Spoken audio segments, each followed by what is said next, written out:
Good afternoon and welcome to the Midday News. Here's what we have in the bulletin.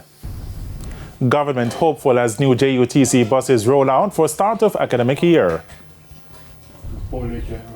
Protests over road and electricity impact resumption of some schools. And later in sports, Leon Bailey to miss Reggae Boys Nations League games. Thank you for joining us. I'm Shane Masters and here are the details. The Jamaica Urban Transit Company, JUTC, this morning deployed more than 270 units across the Kingston Metropolitan Transport Region, KMTR, for the start of a new academic year. The new CNG units are expected to reduce the wait times of users of the state-run transport service. The details in this report. The unreliability of Jamaica Urban Transit Company buses has been a sore point for Jamaicans for a number of years, but the government is hoping that pain for the traveling public will end with the over 100 additional buses which recently arrived in the island. Prime Minister Andrew Holness on Monday stated that the new units will make it easier for the leadership of the JUTC to schedule buses for timely daily operations. I think that within another couple of months, the public will start to see dramatic improvements in public transportation. This is part of a greater strategy of the government to improve the quality of life of the citizens and to deal with the pain points. Have a good day. All right. And to improve the pain points that people have to treat with every day. For Transport Minister Darrell Vaz, operations at the Half a Tree Transport Centre were smooth. So I continue to make unannounced stops at various points this week in preparation for the full rollout of back to school for next week, Monday. But this has been a very, very pleasurable morning for me. In the meantime, Prime Minister Andrew Holness says other matters relating to public transport will be addressed in coming months. There are other issues with public transportation, including the cost of public transportation and the distribution of the public transport service, meaning that there are some areas in Jamaica where there are no public buses, which could do very well with public buses. And so we're going to be looking at those areas as well, including the establishment of a dedicated bus service for children, particularly in rural areas. The reopening of schools Monday was not without glitches. This as taxi operators across several parishes withdrew their service due to the poor road conditions. Frustrated residents in several communities across the country also demonstrated on Monday. Their concerns included the lack of electricity. The protest left scores of students and other commuters stranded. Now, our news team was informed that the varying actions impacted schools in Manchester, Westmoreland and St. Mary. In St. Mary, large trees were used to block the junction roadway as residents called on the JPS to restore power to their community. Meanwhile, in the town of Nutter Bay, stalls and other debris were thrown across the roadway. It's not clear the reason for that move. It was jubilation at the Spanish Town Primary School in St. Catherine this morning for the restart of a new school year. As you will also hear in this report, the school is among a few spared from the teacher shortage crisis gripping the sector.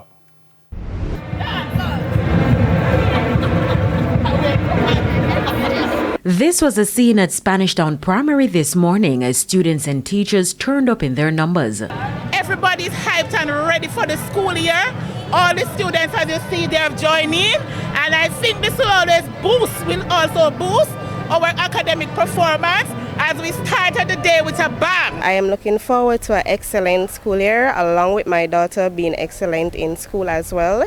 So far, Spanish Town Primary is one of the best schools. Roger Curlew is principal of Spanish Town Primary. Thank God, yes, all my teachers are in place, thank God, because I started interviews some very, very early.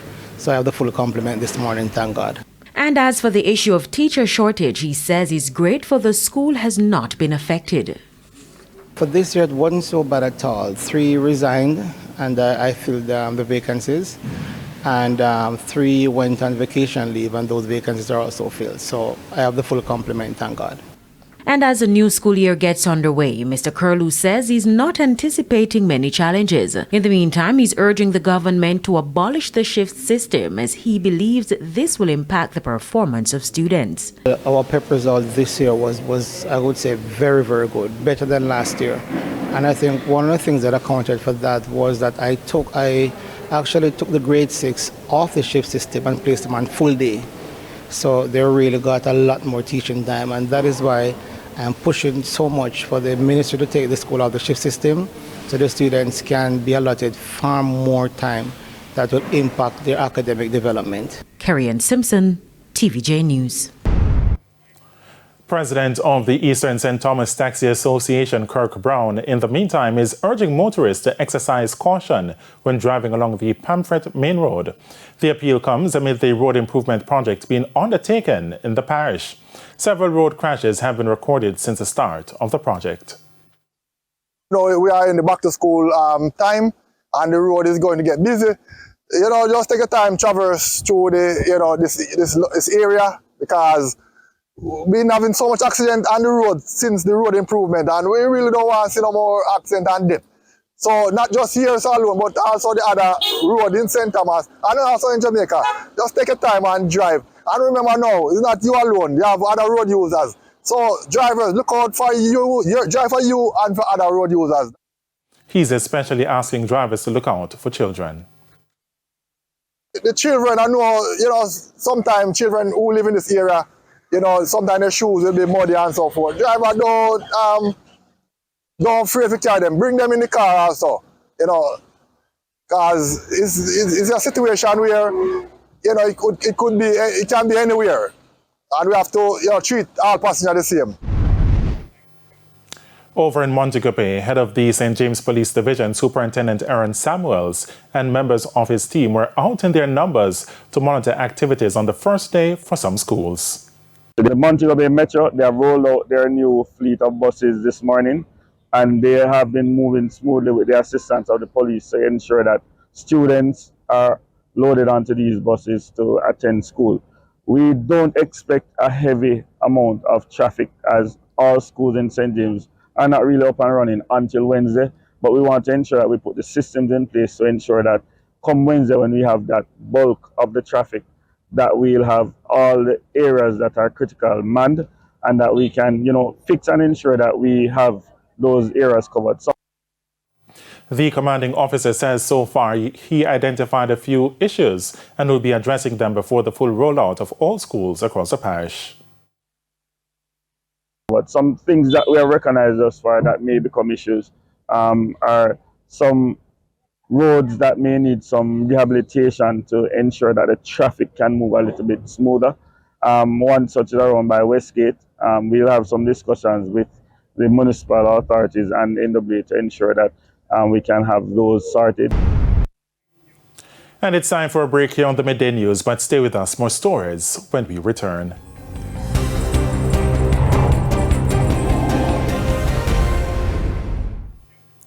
Welcome back to the Midday News. Errol Green is the new permanent secretary in the Health Ministry. His role was effected on Sunday. In welcoming Mr. Green, Health Minister Dr. Christopher Tufton said he looked forward to Mr. Green's contribution to the policy priorities of the ministry. Prior to this appointment, Mr. Green served in the public health sector as Regional Director of the Southeast Regional Health Authority, SERA, which oversees health services in Kingston and St. Andrew, St. Thomas and St. Catherine. He was also a former Regional Director for the Western Regional Health Authority and a former Chief Executive Officer of the Kingston Public Hospital. Mr. Green replaces Dunstan Bryan, who is on study leave. The Jamaica Labour Party has expressed sadness at the death of councillor for the Inn and Town Division in Clarendon, Marjorie McLeod McFarlane. Mrs. McLeod McFarlane died yesterday. The JLP said she excelled in her role and created history when she became the first JLP candidate to win the division in the local government election held in February. Mrs. McLeod McFarlane was described as a champion for the interest of the people who was loved by those in the division. Councillor McFarlane's passing reduces the JLP's 12-10 majority in the Clarendon Municipal Corporation to an 11-10 split. Over in St. Elizabeth, the Santa Cruz Fire Department managed to save a shop from what could have been a disaster early this morning. TVJ News understands that around 5:40 a.m., smoke was seen coming from a section of a bar on the Hyatt Plaza. The fire department was alerted. The firefighters were then able to unlock the property and extinguish the blaze, saving most of the goods inside. The cause of the fire is yet to be determined. And it's now time for the Business Minute.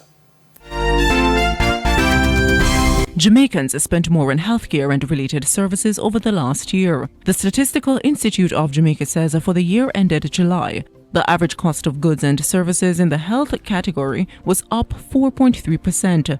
For the month of July alone, the division rose by 0.2%. This was attributed to a 0.3% increase in medicine and health products due to higher prices for some prescription drugs.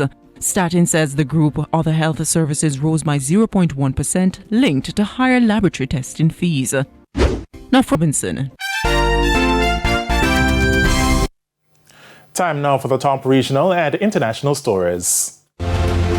In the region, an investigation has been launched following the discovery of cocaine valued at $200 million that was buried close to an illegal airstrip in Guyana. The discovery was made on Saturday with the help of the United States. The Customs Anti-Narcotics Unit reported that U.S. intelligence assisted in locating and retrieving 4.4 tons of cocaine, which was destined for Europe. The cocaine was destroyed at the location after samples were taken. On the international scene, Israel's labor court has ordered the end of a general strike, demanding the government agrees to a deal to secure the release of hostages held by Hamas. The Tel Aviv court says the strike must end at 2:30 local time, hours earlier than organizers had planned. Businesses, schools, and transport across Israel are being affected by the strike, with several roads blocked and some flights disrupted. And Germany's anti-immigration alternative is celebrating a historic success with a big victory for the far-right party in the eastern state of Thuringia. The ADF won almost a third of the vote, 9 points ahead of the conservative CDU and far in front of Germany's 3 governing parties. The results give the far-right its first win in a state parliament election since World War II. But it has little hope of forming a government in Thuringia because other parties are unlikely to work with it. And those are the top regional and international stories. I'm Carrie Simpson. Thanks, Karen. And we head to a quick break. When we come back, we'll have your midday sports report.